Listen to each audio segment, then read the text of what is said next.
আন্তরিক সালাম মোবারকবাদ।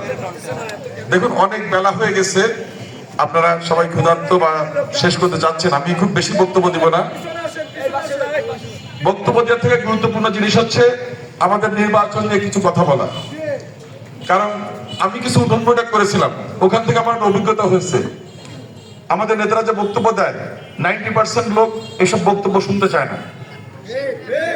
তারা চায় তার সন্তানের চাকরি হবে কিনা, তার ভাতাটা ঠিক থাকবে কিনা, তার সুপ্রিয় পানির ব্যবস্থা হবে কিনা, তার সন্তান স্কুলে যায় ওই রাস্তাটা ঠিক করা হবে কিনা, তার সন্তান লেখাপড়া শেষ করে চাকরি পাবে কিনা, বন্দরে অনেক উন্নয়ন হচ্ছে, ইপিজেড অনেক ফ্যাক্টরি হচ্ছে, তার সন্তান ওখানে চাকরি পাবে কিনা, তার সন্তান বিদেশ যাওয়ার যে পরিকল্পনা হচ্ছে ওখানে যাওয়ার সুযোগ পাবে কিনা।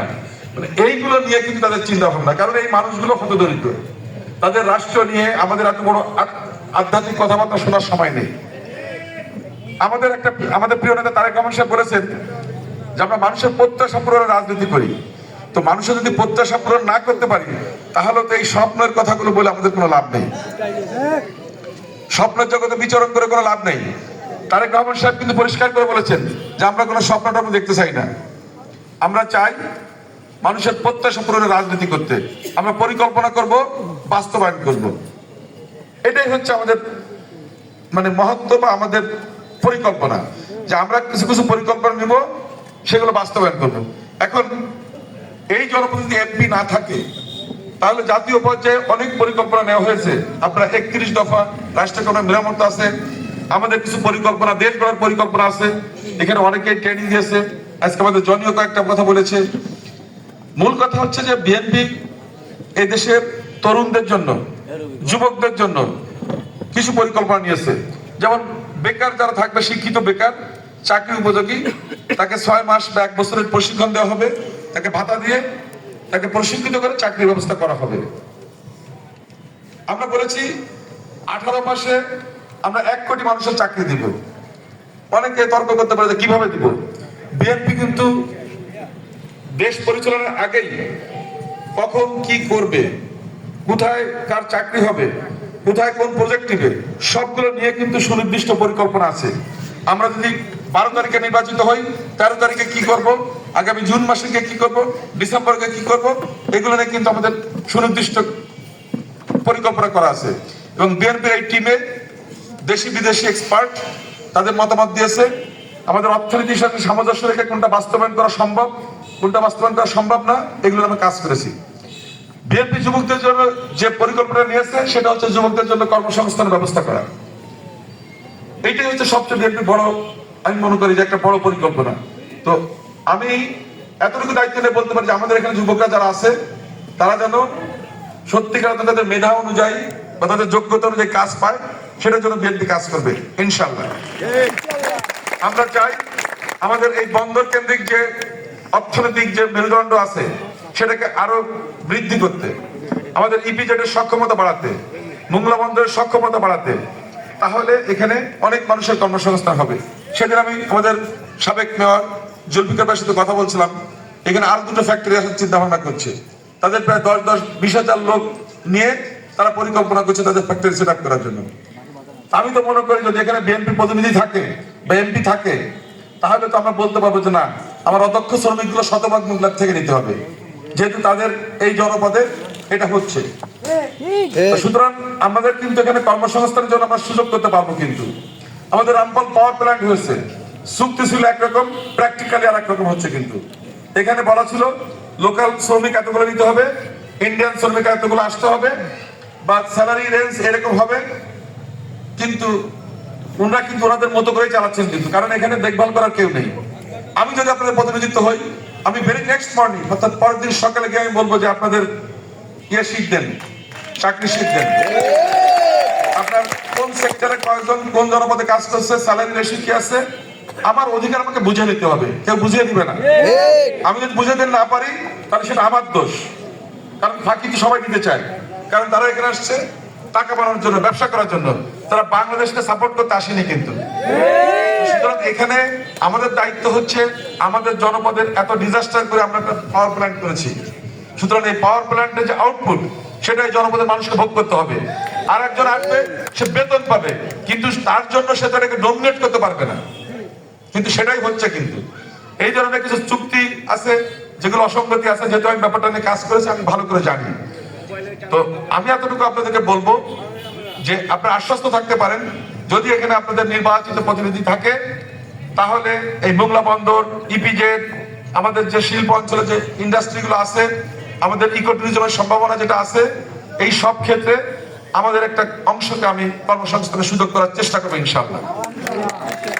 আরেকটা জিনিস গুরুত্বপূর্ণ, যারা কম্পিউটার এক্সপার্ট আছে, যারা একটা উচ্চ মাধ্যমিক বা ডিগ্রি পাস করেছে, তাদেরকে আমি আউটসোর্সিং বা ফ্রিল্যান্সিং উপর ট্রেনিং দেবো ইনশাআল্লাহ, যাতে আমাদের ছেলে মেয়ে যারা যোগ্য, তারা বাড়িতে বসে যেন একটা ন্যূনতম টাকা ইনকাম করতে পারে বিদেশি মুদ্রা। তারেক রহমান সাহেব এটাকে নিয়ে চিন্তা করছেন। উনি বলেছেন যে আমরা পেপাল অর্থাৎ বিকাশের মতো এরকম একটা সফটওয়্যার আছে, বিদেশি সফটওয়্যার, যেটা বাংলাদেশে অ্যাপ্রুভাল দেয়নি, আমরা এটা অ্যাপ্রুভাল দিব, যাতে যে কারো অ্যাকাউন্টে সরাসরি টাকা চলে আসতে পারে বিদেশ থেকে। তার মানে আপনার জন্য ওই যে বুর্জোয়া সিস্টেম, যেটা আর কি ব্যাংকের উপর নির্ভরশীল, অমুক তমুক, এগুলোর উপর নির্ভর করতে হবে না। অর্থাৎ যারা শিক্ষিত আমাদের তরুণ আছে বা তরুণী আছে, তারা কিন্তু বাড়িতে বসে ইনকাম করতে পারবে। আবার আমার একটা পরিকল্পনা আছে, এই জনপদে আমাদের বড় বড় যে কুটির শিল্পর যে ইন্ডাস্ট্রিগুলো আছে, তাদেরকে এখানে প্রমোট করার চেষ্টা করবো, যাতে তারা এখানে একটা সেন্টার করে, সেখান থেকে আমাদের মায়েদের, বোনদের জন্য সেখানে যেন আমরা কিছু কাজ দিতে পারি। তারা বাড়িতে বসে তাদের রোজগার একটা সুযোগ হবে। জিনিসটা হচ্ছে যে আসলে সাধারণ মানুষের যে অসহায়ত্ব, তাদের যে সমস্যা, আর্থিক অসঙ্গতি, এইটা নিয়ে আমাদের কাজ করতে হবে। এইটা নিয়ে কাজ না করলে আমরা কিন্তু সারাদিন বক্তৃতা করলে কিন্তু লাভ নাই। কিন্তু হয়তো মুষ্টিমেয় 2, 4, 5 জন 10 জন যাদেরকে আমরা চিনি, তারাই রাজনীতি করে হয়তো কিছুভাবে সাস্টেইন করতে পারবে, কিন্তু অধিকাংশ মানুষ কিন্তু তারা এই সুযোগ থেকে বঞ্চিত হবে। তো এই জন্য আমার যে পরিকল্পনা, তারেক রহমানের সাথে আমি একাত্মতা প্রকাশ করে বলতে চাই যে এই জনপদে অনেকগুলো সুযোগ আসতেছে। যেমন আমাদের বনায়ন নিয়ে আমাদের কাজ হবে, অর্থাৎ আমরা বলেছি 25 কোটি গাছ লাগাবো আগামী 5 বছরে। আমি সেই টিমের সাথে কাজ করেছি। আমাদের যদি এখানে প্রতিনিধিত্ব না থাকে, তাহলে আমাদের উত্তরবঙ্গ থেকে লোক আসবে গাছ নিয়ে, ওখানকার লোক এসে এখানেই করবে। আপনারা তো হেল্পার বা সাপোর্ট হিসেবে কাজ করবেন, আপনারা কিন্তু নেতৃত্ব দিয়ে কিছু করতে পারবেন না, বিকজ আপনার প্রতিনিধিত্ব নাই।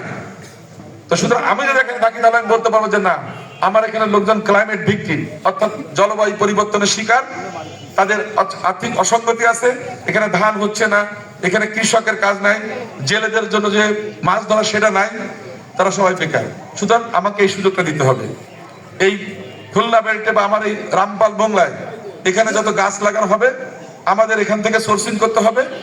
আর এই গাছ লাগানোর একটা জিনিসকে আমি বলি, যেটা আমি কাজ করছি ওটা নিয়ে, এটা নিয়ে তারেক রহমান সাহেব আমাকে, প্রফেসর নুরুল ইসলাম এবং সাংবাদিক জামিল বসির, এই 3 জনকে দায়িত্ব দিয়েছিল পেপার বুক রেডি করার জন্য। আমরা সারা বাংলাদেশ নিয়ে কিন্তু কাজ করেছি, যে আমরা সরকারি কি বলে যে নার্সারি থেকে কতগুলো পাবো, প্রাইভেট নার্সারি থেকে পাবো, পাবলিকলি কি উৎপাদন করতে পারবো, আমরা কোস্টাল এরিয়াতে কি গাছ লাগাবো, আমরা এই গোলপাতা কোন জায়গায় লাগাবো, মানে এইরকম কিন্তু পরিকল্পনা করা হয়েছে। কিন্তু সরকারিভাবে একটা গোলপাতা গাছ যেখানে কিছুই ক্যারিং নেই, অথচ 10 টাকা থেকে 12 টাকা দেখানো হচ্ছে, 15 টাকা দেখানো হচ্ছে ক্যারিং লাগার জন্য, সবকিছু মিলে 20 থেকে 25 টাকা। বাট আমার মনে হয় যে ওখানে 2 টাকাও খরচ করে না, পুরোটাই কিন্তু আত্মসাৎ হচ্ছে। কিন্তু তো আমরা চিন্তা করছি যে কিভাবে এই জিনিসগুলোকে সৃষ্টি মারা যায়, যাতে জাতিভাবে আমরা উপকৃত হব, আবার আমাদের জনগোষ্ঠী যেন আর্থিকভাবে লাভবান হয়। আমরা কৃষকদের কি কাজ দিব, আমরা স্কুল প্রেমিসিসে কি গাছ লাগাবো, আমরা নদীর ধারে কি লাগাবো, মহাসড়কের পাশে কোন গাছ লাগাবো, এইগুলো নিয়ে কিন্তু আমাদের পরিকল্পনা আছে, পাহাড়ে, সমতলে, উত্তরবঙ্গ, দক্ষিণবঙ্গ, সব জায়গায়। তো বিএনপি কিন্তু প্রত্যেকটা সেক্টরে কিন্তু পরিকল্পনা করছে। আমরা স্বাস্থ্য সেবা নিয়ে কথা বলতে পারি, এখন ভোটের মাঠে এটা কিন্তু খুবই গুরুত্বপূর্ণ। আমাদের পরিকল্পনা আছে, আমরা 80 লক্ষ মতন স্বাস্থ্যকর্মী নিয়োগ দেবো, যাদের কাজ হবে শুধু বাড়ি বাড়ি গিয়ে মানুষকে স্বাস্থ্য সচেতন করা। ছোট ছোট উঠান বৈঠক করবে 20 জন 25 জন নিয়ে, সেখানে বলবে যে আপনি এইটা খেলে আপনার ডায়াবেটিস হবে না, এইটা খেলে আপনার প্রেশার বাড়বে না, এইটা খেলে আপনার হার্ট অ্যাটাক হবে না, এটা খেলে আপনার এটা হবে না। মানে রোগ মানে নিয়ন্ত্রণ করা খুবই জরুরি। আপনি হাসপাতাল করে ডাক্তার দিয়ে কিন্তু রোগ ঠেকাতে পারবেন না, কিন্তু এটা বাড়তেই থাকবে যদি সচেতন না হয়। এই জন্য বিএনপির পরিকল্পনা হচ্ছে রোগ প্রতিরোধ করা, আর তার জন্য বিএনপি কিন্তু একটা চক করেছে। কিন্তু এটা কিন্তু আপনারা দেখেছেন যে বেগম খালেদা জিয়া যখন প্রধানমন্ত্রী ছিলেন উনি কিন্তু নিরক্ষরতা দূরীকরণের জন্য কিন্তু একটা কাজ করেছিলেন। আমরা হয়তো ফাঁকি দিছি, কিন্তু উদ্যোগটা কিন্তু ভালো ছিল। তো এই জন্য এরকম স্বাস্থ্যকর্মী নিয়োগ হবে 80,000, 80 লাখ। আমার এখানে তো ভাগের ভাগ 10-15,000, 20,000 হবে। তো অ্যাটলিস্ট 15,000 পরিবার তো কর্মসংস্থানের সুযোগ পাবে। তো এইগুলো করতে হলে আপনাকে কিন্তু এখানকার এমপি থাকা লাগবে। তেমনি আমাদের স্কুলে রিক্রুটমেন্ট হবে। আমাদের সুন্দরবনের যে বনরক্ষীর সংখ্যা প্রতি 7 থেকে 8 কিলোমিটার মাত্র একজন। আমি ওনাকে বলেছিলাম যে আমাদের এখানে বনরক্ষীর সংখ্যা বাড়াতে হবে, তা নাহলে সুন্দরবনের সুরক্ষা নিশ্চিত করা সম্ভব না। আমরা এই ক্ষেত্রে আমার পরিকল্পনা আছে, ওনাকে আমি বলিনি, বাট আমি বলেছি যেহেতু এখানে ক্লাইমেট ভিকটিম আমার এই জনপদের যারা সাধারণ মানুষ আছে তাদের এই দায়িত্ব দিলে সরকারিভাবে তারা চাকরি পাবে, সুযোগ সুবিধা পাবে, এবং তারা এটা কিন্তু আলগে রাখবে, কারণ তারা এটা সুবিধাভোগী। কারণ ঝড় যন্ত্র আসলে তো প্রথমেই আমাদের এই মোংলার মানুষ কিন্তু উপকৃত হয়, তারপর আস্তে আস্তে দেশ উপকৃত হয়। তো এই জন্য এই জনপদে যে রিক্রুটমেন্ট হবে আমি মনে করি সেগুলোর ক্ষেত্রে আমাদের যুবকরা, আমাদের বেকার, তারা কিন্তু সুযোগ পাবে। কিন্তু বেকারদের জন্য কিন্তু পরিষ্কার করে বলেছে আমরা ভাতা দিব, একটা 6 মাস বা 1 বছরের ভাতা দিব, প্রশিক্ষিত করব, আমরা চেষ্টা করবো তাদের কাজে দেওয়ার জন্য। এই জন্য আমাদের মানসিকতাকে পরিবর্তন করতে হবে।